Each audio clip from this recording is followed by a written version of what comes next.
ശരി ആയിക്കോട്ടെ. ഫുഡ് 10 പൈസക്ക് കൊള്ളൂല.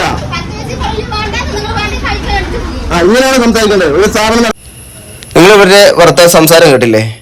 ഞാൻ ഇൻസ്റ്റാഗ്രാമിൽ ഒരു വീഡിയോ കണ്ടിട്ട് കയറിയതാണ്. ഞാൻ ഇന്നവർ ഈ കടയിൽ കയറിയിട്ടില്ല. ഈ കട ചുങ്കത്താണ്, കഴിഞ്ഞ ചുങ്കത്ത് ആലത്തൂരിൽ നിന്ന് പഴയന്നൂർ പോകുന്ന റോട്ടിലാണ് ഈ കടയുള്ളത്.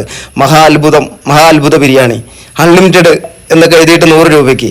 അപ്പോൾ ഇത് ആദ്യമായിട്ടാണ് ഈ കടയിൽ കയറിയത്. ഞാൻ ഭക്ഷണം കഴിച്ചപ്പോൾ എനിക്ക് ഇഷ്ടപ്പെട്ടില്ല. അപ്പോൾ ഞാൻ അവരോട് പറഞ്ഞു ഫുഡ് നന്നായിട്ടില്ല എന്ന് പറഞ്ഞപ്പോൾ അവർ പറഞ്ഞ വാക്കുകളാണ്.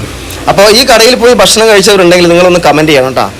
ഭയങ്കര മോശമാണ്. 10 പൈസയെ കൊള്ളൂല. അവരോട് ഞാൻ പറഞ്ഞു നിങ്ങൾ കുറച്ച് കൊടുത്താൽ മതി, നല്ല ഭക്ഷണം കൊടുക്കുക എന്ന് പറഞ്ഞപ്പോൾ അവർ പറയുന്ന വാക്കുകൾ നിങ്ങളൊന്ന് കേട്ടു നോക്കൂ.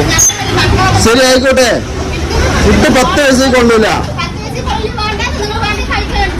ഇങ്ങനെയാണ് സംസാരിക്കേണ്ടത്. ഒരു സ്ഥാപനം നടത്തുന്ന ആള് ആണോ? ഒരു സ്ഥാപനം നടത്തുന്ന ആള് ഇങ്ങനെയാണോ സംസാരിക്കേണ്ടത്? ആണോ? അല്ല, ഒരു സ്ഥാപനം നടത്തുന്ന ആൾ ഇങ്ങനെയാണോ ബാണമേ കഴിക്കുന്നത്? അപ്പൊ നിങ്ങൾ എന്തിനാ കട നടത്തുന്നത്? ഹോട്ടൽ നടത്തുന്നത്? ഞാൻ കംപ്ലൈന്റ് ഒന്നും കൊടുക്കില്ല. ഞാൻ കാണിച്ചിട്ടുണ്ട്.